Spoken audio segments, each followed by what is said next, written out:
Vous est-il déjà arrivé de regarder en arrière et de réaliser que c'était ce moment? L'instant précis où votre vie a commencé à s'effondrer? Pour moi, tout a basculé avec une facture d'hôtel. Une simple ligne de texte. Son prénom. Une adresse locale. Et une note de service en chambre pour deux, avec une bouteille de champagne. Ma femme m'avait dit qu'elle partait en déplacement professionnel à 1500 km de là. En réalité, elle était à un quart d'heure de chez nous, dans des draps de soie avec un autre homme. Je pensais que nous formions le couple parfait. Avec de bons métiers, une belle maison. Mais derrière les dîners et les selfies de vacances, elle préparait une nouvelle vie. Cette histoire ne parle pas seulement de trahison. C'est l'histoire d'une femme qui mentait avec le sourire, et de comment son petit monde parfait s'est effondré, mensonge après mensonge. Et bizarrement, je me suis retrouvé en vacances avec la dernière personne que j'aurais pu imaginer. Attachez vos ceintures. Car ce qui a commencé par un pressentiment s'est transformé en l'aventure la plus folle de ma vie. Je m'appelle Thomas. J'ai 36 ans, j'habite une ville de taille moyenne, le genre d'endroit où l'on salue encore ses voisins, mais où personne ne se connaît vraiment. Je suis consultant en informatique. Pas le job le plus excitant, mais il paye bien et j'aime l'ordre. Les plans, les tableaux Excel, la routine. La stabilité. J'ai rencontré Camille quand nous avions une vingtaine d'années. Elle était une tornade intelligente, magnifique, et d'une vivacité d'esprit incroyable.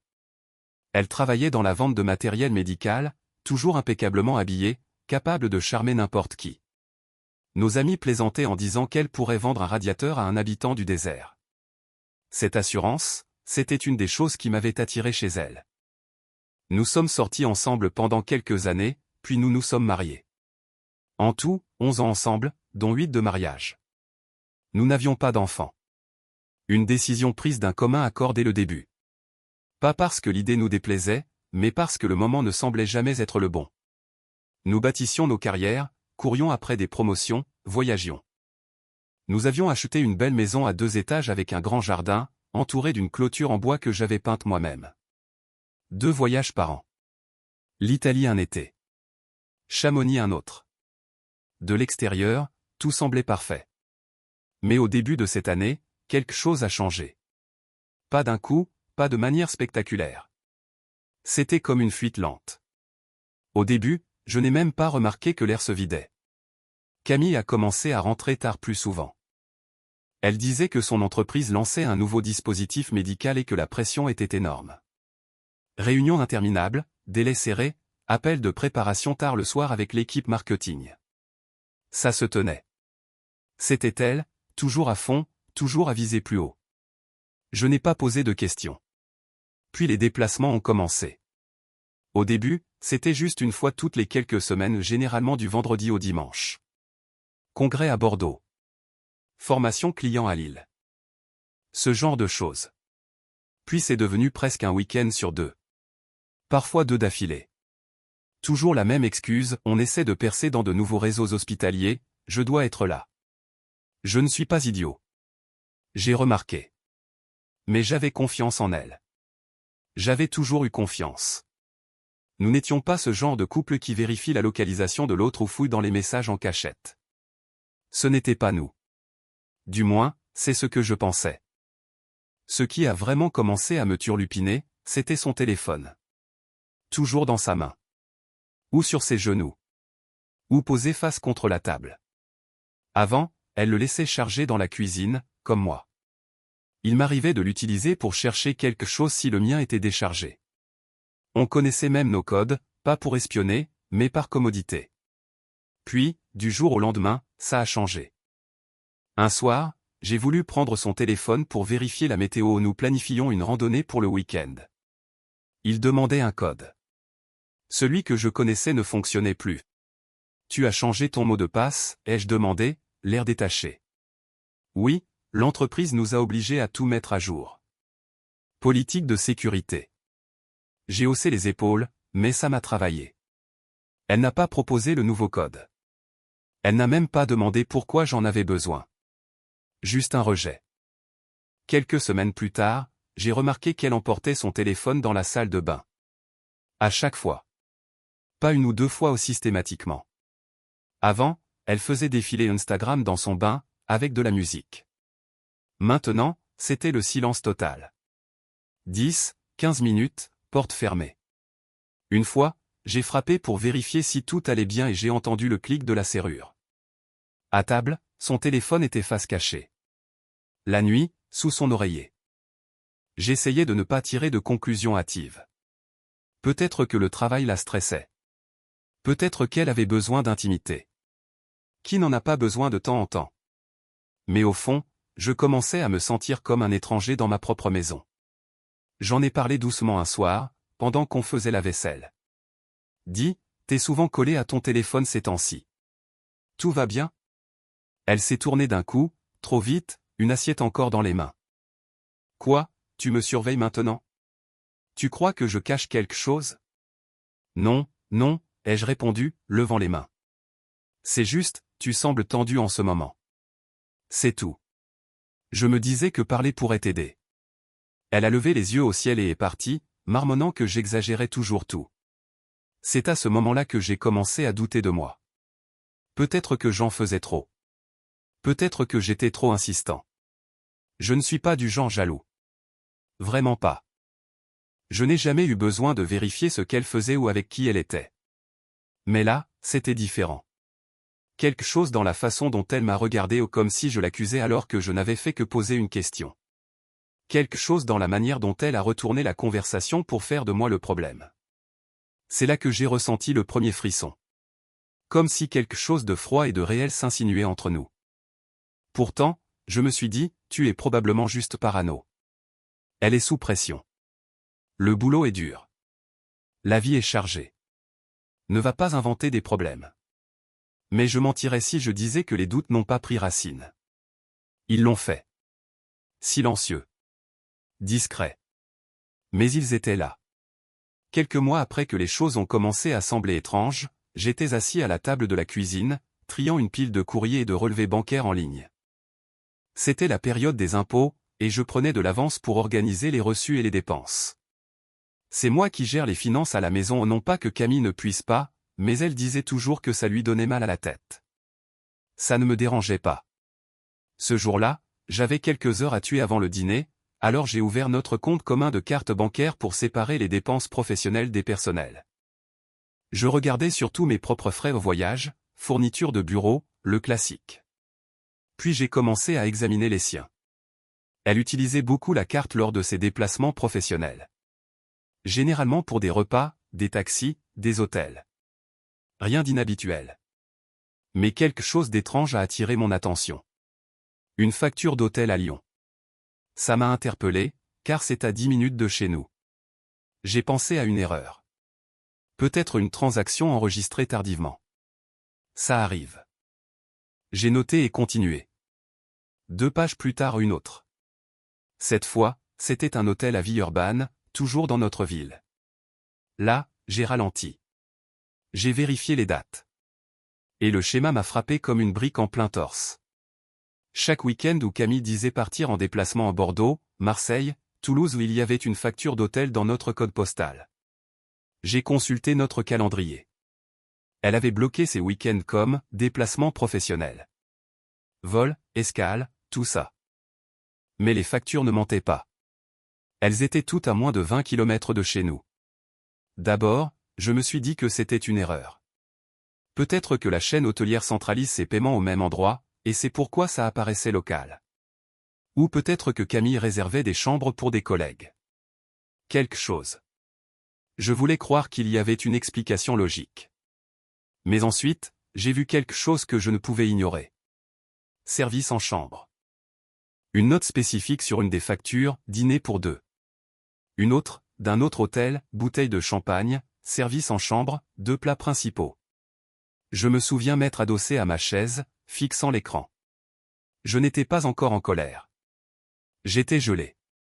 Comme si mon sang s'était figé. Je me suis levé, je me suis servi un verre d'eau et je suis resté dans la cuisine, la main sur le plan de travail, regardant par la fenêtre sans rien voir. Camille était censée être à Nantes, ce week-end-là. Mais tout à coup, je ne me rappelais plus si j'avais vu une preuve de son départ. Je ne l'avais pas accompagnée à l'aéroport. Elle prenait des taxis, pour gagner du temps. C'est ce qu'elle disait. Que se garer à l'aéroport coûtait trop cher. C'est là que la panique silencieuse a commencé à grimper le long de ma colonne vertébrale. J'avais besoin de plus que des factures. J'avais besoin de quelque chose de concret. J'ai appelé l'hôtel. J'ai dit que je faisais des rapports de dépenses et que j'avais perdu une facture, demandant s'ils pouvaient m'en envoyer une copie par email. La dame au téléphone a été polie, n'a même pas posé de questions. Elle a dit qu'elle me l'envoyait tout de suite. 15 minutes plus tard, c'était dans ma boîte de réception. La réservation était au nom de Camille. Arrivée vendredi, départ dimanche. Chambre 406. Et sous, invité supplémentaire, il était indiqué, Monsieur Nicolas Dubois. Nicolas. J'ai fixé ce nom comme s'il s'agissait d'un serpent sur mon écran. Je ne le connaissais pas. Jamais entendu parler de lui. Ni au dîner, ni en passant, ni dans ses longues histoires sur ses collègues. Rien. Puis j'ai vu, les frais de service en chambre pour le vendredi soir. 2 plats, un dessert, et du champagne. Tout facturé à la chambre. Je ne savais pas quoi faire. Je ne savais pas si je devais crier, pleurer ou lancer mon ordinateur à travers la pièce. À la place, je suis resté assis. Immobile. Mes pensées tournaient à toute vitesse, mais n'allaient nulle part. Je me disais, peut-être que c'est lié au travail. Peut-être un client. Peut-être une double réservation. Mais chaque explication que j'essayais d'imaginer s'effondrait avant que je puisse la formuler. Je ne l'ai pas confrontée. Pas encore. À la place, j'ai creusé. En silence. J'ai examiné les autres hôtels des relevés. Même processus. J'ai appelé l'un d'eux. Demandé la facture. Reçu. Même chose. Camille sur la réservation. Un nom d'invité, Nicolas Dubois, encore. Toujours le même. Ce nom résonnait comme un tambour dans ma tête. Ce week-end-là, pendant que Camille était, à un congrès à Nice, je n'ai presque pas bougé. Presque pas mangé. Je ne pouvais me concentrer sur rien, ni la télé, ni la lecture, rien. Je restais sur le canapé, téléphone en main, regardant ses stories Instagram. Photos de hall d'hôtel, tasses de café, ailes d'avion. Tout ce qu'on peut poster de n'importe où. Elle m'a même envoyé un message, disant qu'elle était fatiguée par le voyage. Qu'elle pensait à moi. C'est à ce moment-là que j'ai décidé que je ne pouvais plus faire semblant. J'avais besoin de la vérité. Pas une intuition. Pas une conclusion bancale. Des faits concrets. Alors j'ai fait quelque chose que je n'aurais jamais imaginé faire. J'ai cherché un détective privé. Je sais ce que ça fait, excessif. Suspicieux. Désespéré. Mais j'avais l'impression de perdre pied avec la réalité. Comme si je vivais dans la maison de quelqu'un d'autre, dans le mariage de quelqu'un d'autre. J'avais besoin de savoir ce qui était réel et ce qui n'était que du vent. J'ai dit au détective que je devais savoir où ma femme allait vraiment lors de son prochain déplacement professionnel. C'est tout ce que j'ai dit. Et il a répondu, on va le découvrir. Camille avait un autre voyage prévu le week-end suivant. Cette fois, elle parlait d'un congrès médical sur la robotique chirurgicale à Bordeaux. Elle avait même laissé une brochure brillante sur le plan de travail, qui semblait tout droit sorti de Google Images. Je n'ai rien dit. J'ai joué le jeu, lui souhaitant un bon vol et lui demandant de me prévenir quand elle atterrirait. Elle a souri, m'a embrassé sur la joue et a tiré sa petite valise à roulettes vers le taxi qui l'attendait. Je l'ai regardé depuis la fenêtre du salon, agitant la main, son téléphone déjà en main, tapotant frénétiquement. Le détective privé que j'avais engagé, un type nommé Marc, m'a dit qu'il prenait le relais. Il m'a conseillé de passer le week-end normalement et d'attendre ses nouvelles. J'ai essayé de m'occuper, mais mon téléphone ne quittait pas ma poche. Chaque vibration me faisait sursauter. Vers 20h le vendredi soir, j'ai reçu la première photo. Camille, entrant dans l'hôtel du Rhône à 15 minutes de notre maison au bras d'un homme que je ne reconnaissais pas. Elle portait une veste noire que je n'avais jamais vue, cheveux détachés, riant.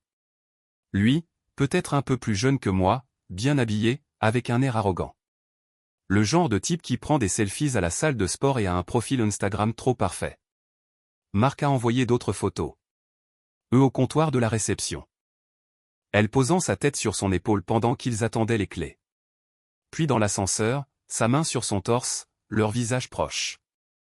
Une dernière devant leur chambre, la 418. Ils s'embrassaient comme s'ils ne s'étaient pas vus depuis des années. Comme des adolescents.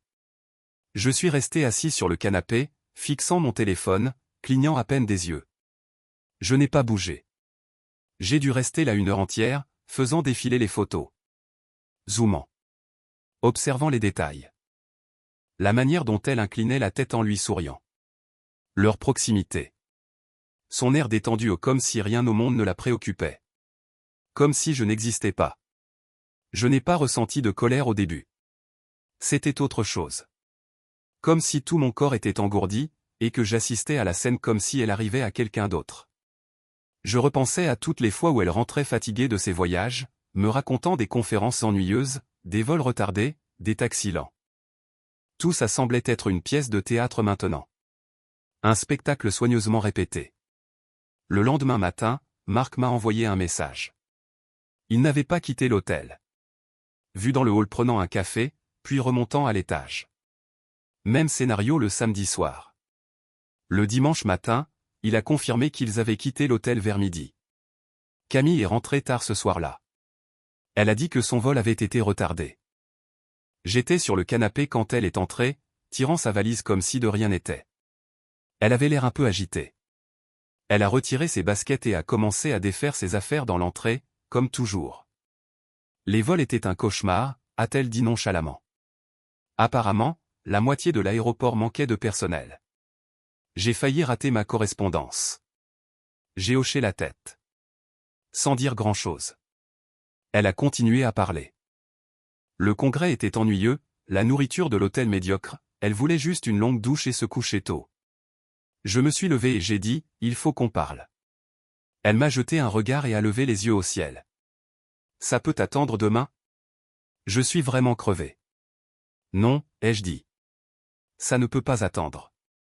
Camille, je sais pour les hôtels. Elle s'est figée. C'est le seul mot figé. Comme un personnage de film quand le temps s'arrête. Elle n'a même pas cligné des yeux. Ses mains se sont immobilisées au milieu d'un pull plié. Pendant une seconde, j'ai cru qu'elle allait faire semblant de ne pas m'avoir entendu. Puis, lentement, elle s'est redressée et m'a fait face. Son visage était pâle. Pas comme si elle était embarrassée. Comme si elle venait de voir quelque chose derrière moi qui l'effrayait. « De quoi tu parles ?» a-t-elle demandé.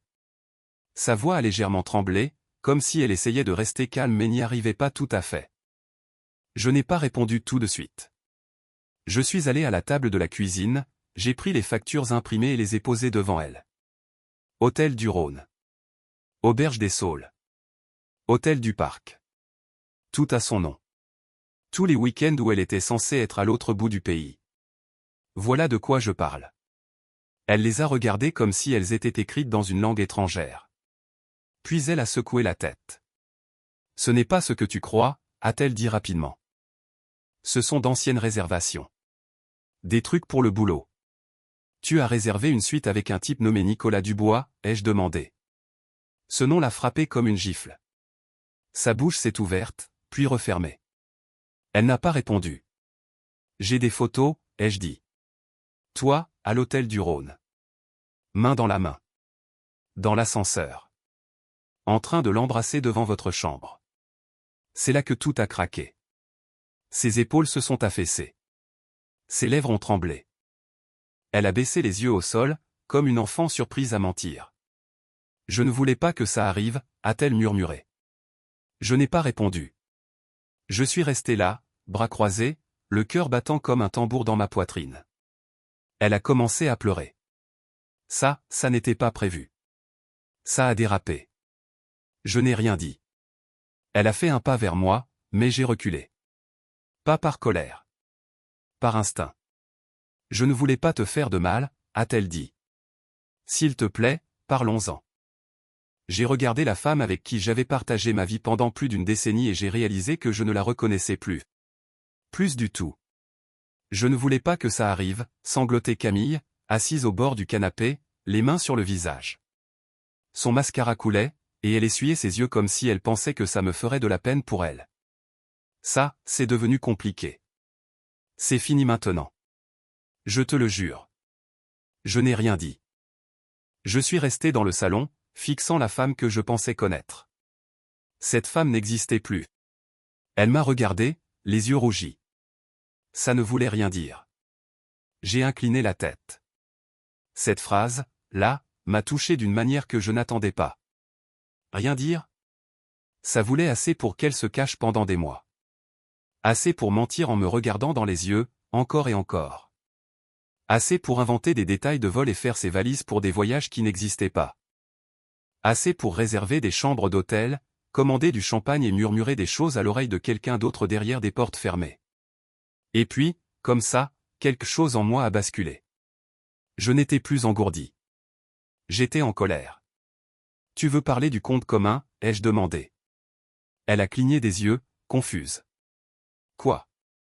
Je suis allé à la table à manger et j'ai pris une pile de relevés de cartes bancaires et de transactions. Je les ai levés, puis laissés tomber sur la table. Ils se sont étalés comme un jeu de cartes, chaque page me rappelant à quel point j'avais été aveugle. Des cadeaux, ai-je dit, pointant une charge. Une montre à 700 € dans une boutique du centre-ville. Elle a ouvert la bouche pour parler, mais j'ai continué. Des vêtements de marque. Des dîners dans des restaurants où nous ne sommes jamais allés. Des livraisons de vin. Un week-end au spa à Aix-en-Provence que tu disais être pour un congrès de vente. Sa bouche s'est refermée. Son visage a blanchi. Tu as utilisé notre argent, Camille. Notre argent. Celui pour lequel on a travaillé ensemble. Ce n'était pas comme ça, a-t-elle commencé. Non, ai-je rétorqué. Alors c'était comment? Explique-moi. Parce que de mon point de vue, on dirait que tu as vidé nos économies pour jouer à la parfaite petite vie avec un autre derrière mon dos. Elle s'est penchée en avant, secouant la tête comme si ça pouvait effacer quoi que ce soit. Ça a dérapé, Thomas. Je n'avais pas les idées claires. Ça a commencé petit. Juste des messages. Puis un café. Ce n'était pas sérieux. Je n'ai même pas pu rire. Ce n'était pas drôle. C'était insultant. Et Élodie? Ai-je demandé. Son visage s'est crispé. Quoi? Tu m'as dit que tu avais dormi chez elle plusieurs fois. Surtout ce week-end de novembre. Tu te souviens? Tu disais que sa voiture était en panne et qu'elle avait besoin d'aide. Camille avait l'air de manquer d'air. Elle s'est levée lentement. Thomas. Elle n'était pas au courant, ai-je dit. Je l'ai appelée. Silence. Je ne lui ai rien dit, ai-je ajouté. J'ai juste demandé, l'air de rien, pour ce week-end. Tu n'étais pas là. Elle ne t'avait pas vu depuis des semaines. Camille s'est entourée de ses bras. Je ne pensais pas que tu vérifierais. Bien sûr que non, les jeux interrompus. Parce que tu comptais sur moi pour être le gentil. Celui qui fait confiance. Celui qui ne fouille pas. Celui qui ne pose pas trop de questions. Elle n'a pas nié. Elle s'est rassise, comme si ses jambes l'avaient lâchée. Je ne pensais pas que tu découvrirais, a-t-elle murmuré. Je ne voulais blesser personne. Tu as mêlé ta sœur là-dedans sans lui dire. Tu l'as utilisée comme couverture. Camille s'est frotté le front, comme si elle avait mal à la tête. C'était juste plus simple. C'est ce qu'elle a dit. Plus simple. Comme si mentir faisait partie de la routine. Comme si c'était une tâche sur sa liste: récupérer le pressing, prendre un café, mentir à son mari. Je ne pouvais plus la regarder. J'ai pris mes clés et je suis sorti sur le perron. L'air du soir était froid, mordant, mais c'était la seule chose qui semblait réelle. J'ai resté là un moment, regardant le vent remuer les feuilles sur la pelouse. Mes mains tremblaient. Je ne savais pas si c'était de la rage, du chagrin ou juste de l'incrédulité. Après quelques minutes, je me suis assis sur les marches, j'ai sorti mon téléphone et j'ai envoyé un message à Élodie. Je l'ai remerciée pour son honnêteté et m'excusé de l'avoir mêlée à ça. Elle a répondu tout de suite. Je n'arrive pas à croire qu'elle m'ait utilisé comme ça. Je suis désolé, Thomas. C'est vraiment tordu. J'ai fixé son message longtemps. Ce qu'il y a avec la trahison, ce n'est pas juste l'acte. C'est le réseau qu'elle tisse. Toutes ces petites ficelles qui s'étendent et collent aux gens qui n'ont rien demandé. Les mensonges de Camille ne concernaient pas seulement elle et moi. Ils ont atteint sa propre famille, utilisée comme bouclier. Et j'ai réalisé que ce n'était pas juste à propos d'un type. Ce n'était pas une aventure. C'était la manière dont elle traitait la vérité, comme si ça n'avait pas d'importance. De retour à l'intérieur, elle était recroquevillée sur le canapé, les yeux bouffis, des mouchoirs sur les genoux. Je n'ai rien dit. Je suis passé devant elle et je suis allé dans la chambre d'amis. J'ai fermé la porte, me suis assis au bord du lit et j'ai fixé le mur. C'était la première fois en plus d'une décennie que j'avais l'impression de ne plus vivre avec ma femme. Et au fond, je savais que je ne le ferais plus jamais vraiment. Le jour où j'ai remis les papiers du divorce à Camille, c'est le jour où le calme a pris fin. Jusque-là, elle avait encore cet air, comme si tout pouvait être réparé avec assez de larmes feintes et de demi-vérités. Mais en voyant cette enveloppe, quelque chose a changé. Son expression est passée de l'étonnement à la fureur en 2 secondes. Elle ne l'a même pas ouverte tout de suite. Elle est restée au milieu du salon, fixant l'enveloppe comme si c'était une grenade dégoupillée. Je n'ai rien dit. Je n'allais pas expliquer ce qu'elle savait déjà. Elle s'est assise lourdement sur le bord du pouf et a fini par déchirer l'enveloppe, parcourant la première page. « Tu fais vraiment ça ?» a-t-elle lancé. J'ai hoché la tête une fois. Oui. Son visage s'est tordu. Tu vas le regretter. Puis elle est sortie en trombe, claquant la porte d'entrée si fort que les photos dans le couloir ont tremblé sur le mur. Je suis resté sur le canapé une bonne dizaine de minutes, fixant l'écran noir de la télé. Ce n'était pas que je ne ressentais rien. C'est que j'avais déjà tout ressenti. À ce stade, il ne me restait que de la détermination. Ce week-end-là, elle est revenue chercher ses affaires. Sans appeler. Sans prévenir. Elle s'est juste pointée devant la maison, comme si elle en était encore propriétaire. J'ai regardé par la fenêtre et je l'ai vue, bras croisés, attendant. Et derrière elle? Nicolas. Assis au volant d'une BMW gris métallisé. Lunettes de soleil, main sur le volant, comme s'il attendait une livraison. Il n'est même pas sorti de la voiture. J'ai ouvert la porte juste assez pour parler. Tu peux prendre tes affaires, ai-je dit. Mais tu n'entres pas seul. Elle a ricané. Quoi, tu crois que je vais voler ton mixeur? Je n'ai plus confiance en toi, ai-je répondu. Après tout ça, tu devrais comprendre pourquoi. C'est laquelle a explosé. Tu crois que tu peux me jeter de cette maison comme si je n'étais rien? Je t'ai donné des années de ma vie. Tu ne t'en tireras pas comme ça. Je vais tout prendre. La maison, l'argent. Tu finiras dans un petit appart à manger des soupes au micro-ondes pendant que moi, je passe à autre chose avec quelqu'un qui se soucie vraiment de moi. Je me suis appuyé sur l'encadrement de la porte. Alors pourquoi il est encore dans la voiture? Ça l'a fait taire un instant. Elle m'a fusillé du regard, les narines frémissantes, comme si elle voulait casser quelque chose. Je suis sorti, j'ai fermé la porte à clé derrière moi et je suis resté là pendant qu'elle chargeait quelques sacs dans sa voiture. Pas plus qu'une valise, quelques cartons et un sac poubelle rempli de vêtements. Elle ne m'a plus regardé après ça. Après son départ, j'ai appelé mon avocat et nous avons gelé les comptes communs. J'avais un mauvais pressentiment, et j'avais raison. Elle avait déjà essayé de retirer 2000 € de notre épargne le même matin. Elle prétendait que c'était pour des frais de logement. Pendant ce temps, elle postait des photos de cappuccino et de nouvelles chaussures sur ses stories, comme si elle traversait une crise de la quarantaine. Elle a essayé d'utiliser l'adultère au tribunal. Prétendant qu'elle se sentait négligée. Que j'étais émotionnellement distant. Qu'elle avait fait une erreur et méritait le pardon, pas une punition. Son avocat a insisté sur l'angle, il est froid et distant, comme si c'était une carte de sortie de prison. Ça n'a pas marché. Le juge n'y a pas cru. Surtout après que je lui ai montré la chronologie, les factures et les photos du détective.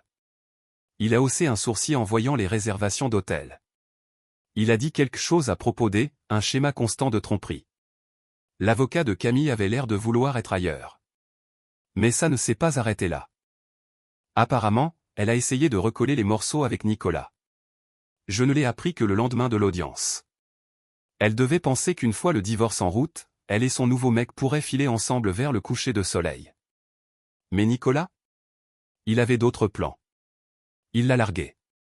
Pas en personne, bien sûr. Par texto. Je le sais parce que, dans un rebondissement digne d'une mauvaise série, il m'a envoyé un message. Je ne sais même pas comment il a eu mon numéro. Peut-être que Camille avait laissé son téléphone déverrouillé. Peut-être qu'il essayait de se racheter. Quoi qu'il en soit, j'ai reçu. Salut. Je ne savais pas que vous étiez encore ensemble. Désolé. C'est tout. Désolé. Je suis resté abasourdi une bonne minute avant de répondre. Tu ne savais pas qu'elle était mariée? Il a répondu, elle disait que vous étiez séparés et que vous régliez les papiers. Je ne suis pas dans le drama. Je me barre. Super. Merci, mec. Je n'ai pas répondu après ça. À quoi bon? Il s'en foutait. Il essayait juste de se sentir mieux.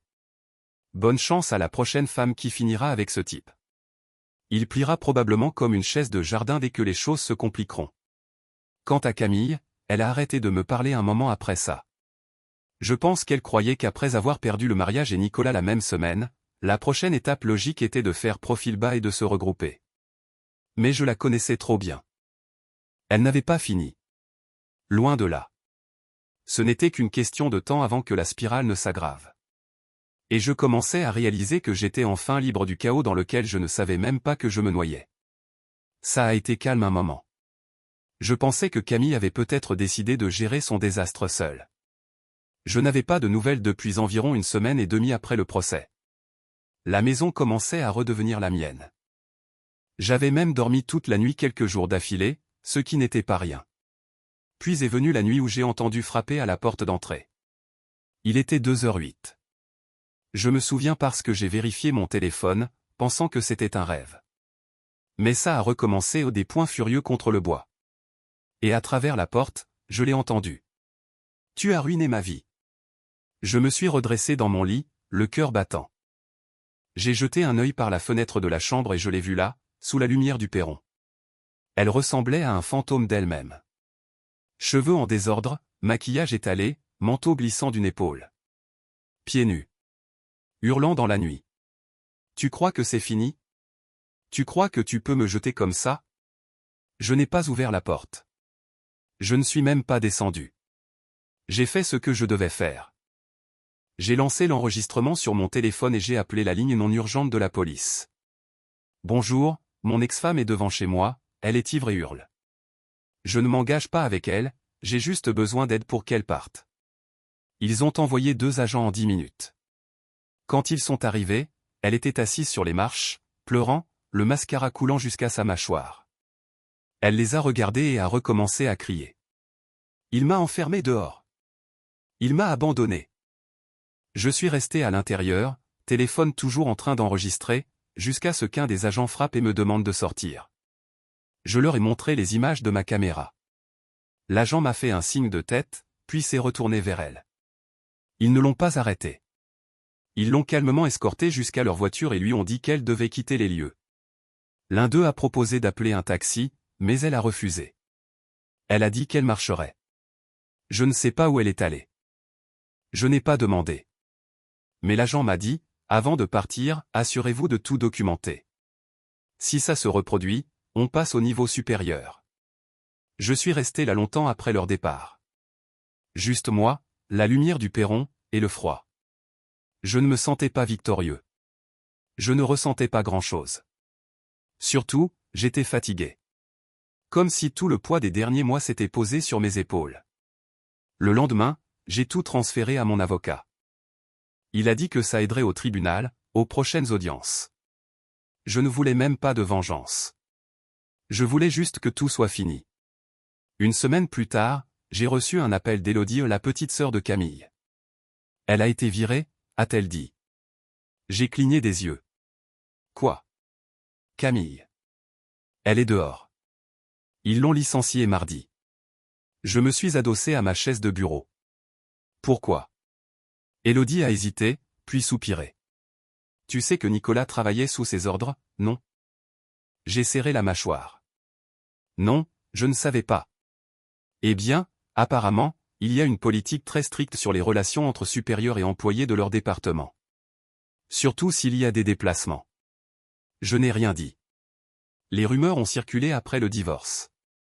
Et quelqu'un dans son bureau, je crois un collègue, l'a signalé. Elle s'était vantée de lui il y a un moment. Je suppose qu'ils n'ont pas apprécié d'être manipulés. Ça m'a frappé plus fort que je ne l'attendais.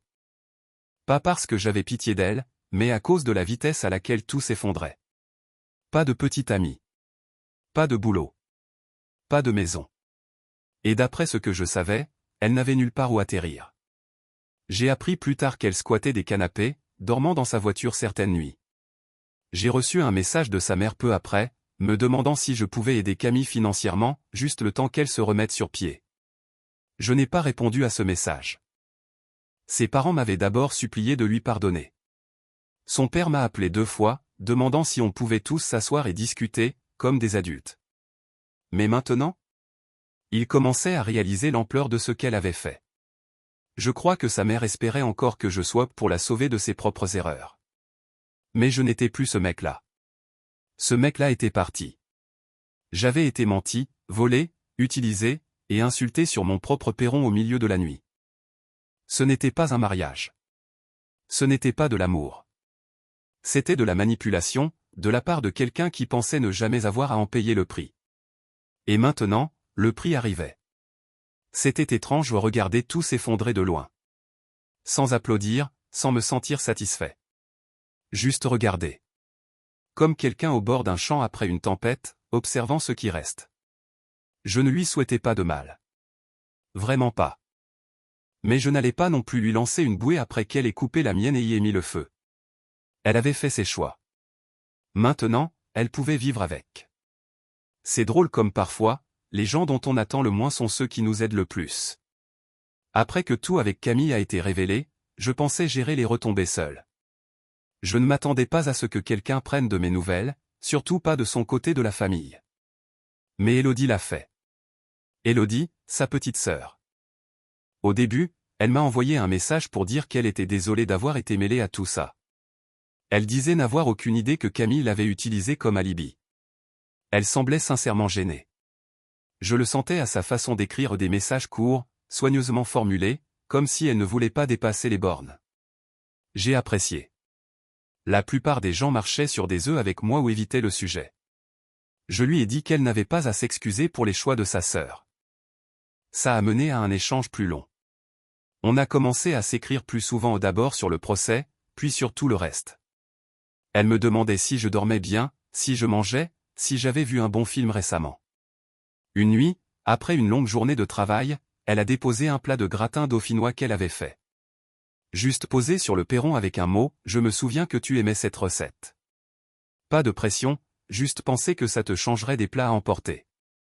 Ce geste m'a touché plus que je ne l'attendais. On a commencé à parler plus après ça. On prenait un café 1 ou 2 fois par semaine, rien de formel. Juste se retrouver, discuter 1 heure ou 2. Une fois, elle a apporté un vieil album photo d'un voyage familial à la Côte d'Azur d'il y a des années. Elle m'a montré une photo de Camille au lycée au sourire gêné, appareil dentaire, cheveux en queue de cheval désordonnés. À l'époque où elle aimait encore lire et se fichait de la marque de son sac, a dit Élodie avec un sourire triste. On a partagé des histoires, beaucoup de rires, et même quelques moments lourds. Il s'avère qu'Élodie et Camille n'ont jamais été très proches. Elles s'étaient éloignées avec les années. Camille avait toujours été la plus ambitieuse, tandis qu'Élodie penchait vers la créativité. Elle enseignait l'art dans une école associative et faisait du bénévolat dans un centre communautaire le week-end. Elle était l'opposé de Camille à tous points de vue calme, honnête, réfléchi. Une nuit, elle est passée avec des plats taille.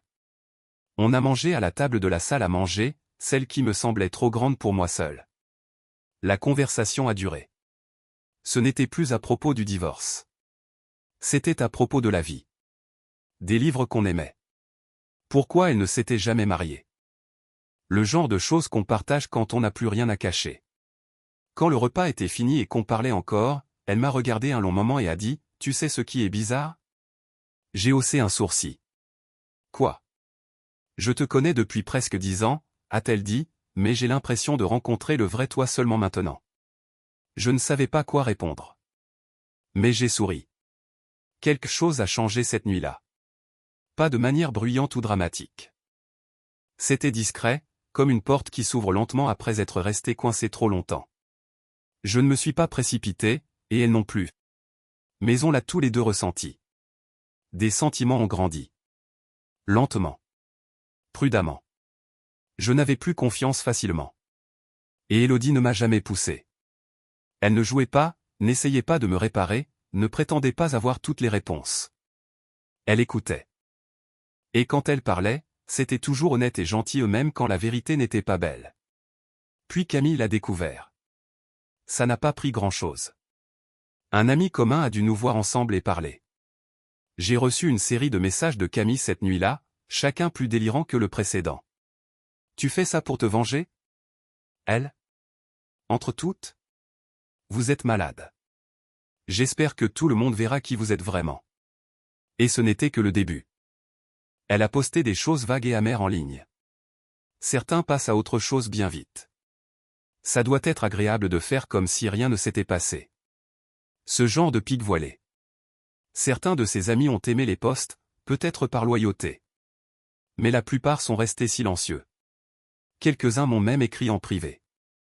Ils disaient connaître la vérité. Que personne ne me blâmait. Un d'eux, un ami commun de nos anciennes soirées jeux en couple, a écrit « Camille a toujours agi comme si elle était la star du spectacle. Toi, tu étais juste le gars derrière le rideau qui veillait à ce que les lumières restent allumées. Ça fait du bien de te voir faire quelque chose pour toi, pour une fois. » Élodie, de son côté, a tout pris avec calme. Elle n'a pas répondu aux crises de Camille ni ne s'est défendue en ligne. Elle a juste haussé les épaules et dit « Laisse-la crier. » Les gens qui hurlent si fort essaient généralement de noyer leur propre culpabilité. Je lui ai demandé une fois si ça lui semblait étrange. Nous, passant du temps ensemble. Vu les circonstances. Elle a hoché la tête. Un peu. Mais étrange, ce n'est pas toujours mauvais. Parfois, c'est juste différent. Et différent, ça peut être bien. Je ne savais pas où ça menait. Je ne le sais toujours pas, vraiment. Mais je savais que je ne faisais plus semblant. Je ne jouais plus le mari loyal envers quelqu'un qui me voyait comme jetable. Pour la première fois depuis longtemps, j'étais juste, moi. Et bizarrement, dans tout ce chaos, j'avais trouvé quelqu'un qui était d'accord avec ça.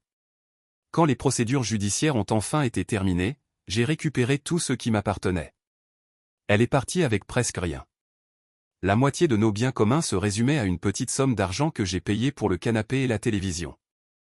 Maintenant, j'étais libre et pouvais construire une nouvelle vie. Vendre la maison a été plus difficile que prévu, pas émotionnellement, mais logistiquement. Il y avait beaucoup de souvenirs liés à cet endroit, bien sûr. Mais il semblait appartenir à quelqu'un d'autre. Comme si je traversais la vie d'un homme que j'étais autrefois. Ce n'était plus ma maison. Plus vraiment. Juste une coquille avec de vieilles photos et un frigo plein de boîtes de plats à emporter. Le marché était bon, et elle s'est vendue vite.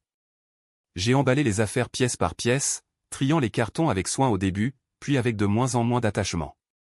C'était comme enlever une vieille peau. Élodie venait presque tous les soirs pour aider. On mettait de la musique en fond, on travaillait côte à côte, parfois en parlant, parfois dans un silence confortable. Une nuit, après avoir fini d'emballer la vaisselle, je l'ai regardée et j'ai dit, « Je ne sais pas où je serais si tu n'avais pas été là. » Elle a souri. Probablement en train de crier sur un rouleau de scotch. J'ai ri plus fort que je ne l'avais fait depuis des mois. Quelques jours avant la clôture finale, j'ai reçu l'appel que j'attendais. Le poste à Toulouse est arrivé. Une belle opportunité, chef de projet sur une refonte majeure d'infrastructure. J'avais retenu mon souffle en l'attendant, et quand l'offre est arrivée, c'était comme si quelqu'un ouvrait enfin une fenêtre dans une pièce étouffante. J'ai accepté le poste l'après-midi même. Nouvelle ville, nouveau chapitre. Avant le déménagement, j'ai invité Élodie à partir en voyage. Juste une petite escapade. Rien d'extravagant. J'avais besoin de sortir de ma tête et de la ville un moment. La Guadeloupe me semblait bien. Un endroit calme, assez loin pour que tout ici semble petit. Elle a hésité au début en disant qu'elle ne voulait pas que ça ait l'air de fuir. On ne fuit pas, lui ai-je dit. On se repose. Elle a hoché la tête. Alors oui. J'ai besoin de repos. On a réservé un petit hôtel modeste en Guadeloupe. Rien de luxueux. Pas de bar dans la piscine ou de soins spa. Juste une chambre propre, un balcon, et l'océan à quelques pas. Le genre d'endroit où on entend les oiseaux le matin et le vent dans les palmiers la nuit. Le matin du vol, on est arrivé tôt à l'aéroport, sacs enregistrés, café à la main. On attendait à la porte d'embarquement quand je l'ai vue. Camille. Elle était de l'autre côté du terminal, marchant vite, les yeux fixés sur moi comme un missile à tête chercheuse. Je reconnaissais sa démarche, celle qu'elle utilisait quand elle pensait pouvoir se sortir d'un mauvais pas. Elle portait un jean, un blazer froissé, les cheveux attachés en queue de cheval faite à la va-vite. Son expression disait tout. Elle savait. Et elle ne le prenait pas bien. Thomas, a-t-elle crié, attirant l'attention d'une douzaine de personnes autour. Tu plaisantes, là? Je ne me suis pas levé. Je l'ai regardé calmement, restant assis à côté d'Élodie, qui n'a pas bronché. Camille continuait d'avancer, plus fort maintenant. Tu l'emmènes en vacances? C'est quoi, une sorte de fantasme de vengeance? La sécurité de l'aéroport est apparue avant qu'elle ne s'approche trop. Un des agents s'est placé entre nous et lui a demandé de se calmer. Elle a commencé à discuter, insistant qu'elle avait le droit de me parler, mais il n'était pas d'humeur. Elle a été escortée hors de la zone, continuant à crier, sa voix résonnant alors qu'elle s'éloignait. Élodie m'a regardé. Ça va? J'ai pris une inspiration, les relâché lentement. Oui. Je crois. Maintenant, je suis assis sur le balcon de notre location, regardant la lumière matinale glisser sur l'océan. Élodie est à l'intérieur, lisant, jambes repliées sous elle, portant ce sweat doux qu'elle ne quitte presque jamais. J'entends le faible bruit des vagues, une mouette de temps en temps, la brise dans les feuilles. C'est paisible. Vraiment paisible. Il y a un silence entre nous qui n'est pas vide. Il est sécurisant. Je ne vérifie pas son téléphone dans ma tête. Je ne suranalyse pas les pauses ou ne scrute pas chaque message tardif. Pour la première fois depuis longtemps, je ne joue pas au détective dans ma propre relation. On ne met pas d'étiquette officielle là-dessus. On en a parlé. Pas de précipitation, pas de pression. On est tous les deux un peu abîmés, un peu prudents. Mais il y a de la confiance. Et de la vérité. C'est un sacré point de départ. Parfois, on reste juste assis ensemble sans dire grand-chose. Avant, le silence me faisait peur. Maintenant, c'est quelque chose que j'attends avec impatience. On apprend beaucoup dans le calme. L'histoire de Camille s'est terminée comme elle devait. Je n'ai pas décidé ça ou elle l'a fait, encore et encore, de 100 petites manières. J'ai juste arrêté de faire semblant que ça n'avait pas d'importance. Elle a dérapé, et maintenant elle vit dans le sillage de ses propres décisions. Je n'en tire aucune joie. Vraiment pas. Mais je ne me sens pas coupable d'être parti. J'ai tout donné. Plus que je n'aurais dû, avec le recul. Et maintenant? Maintenant, je recommence. Pas parfaitement. Pas sans douleur. Mais les yeux grands ouverts. Partagez votre avis dans les commentaires, est-il acceptable de sortir avec quelqu'un qui a un lien avec votre ex si vous ressentez tous les deux une véritable connexion? Si vous avez aimé cette histoire, abonnez-vous à la chaîne et laissez-nous un « j'aime ».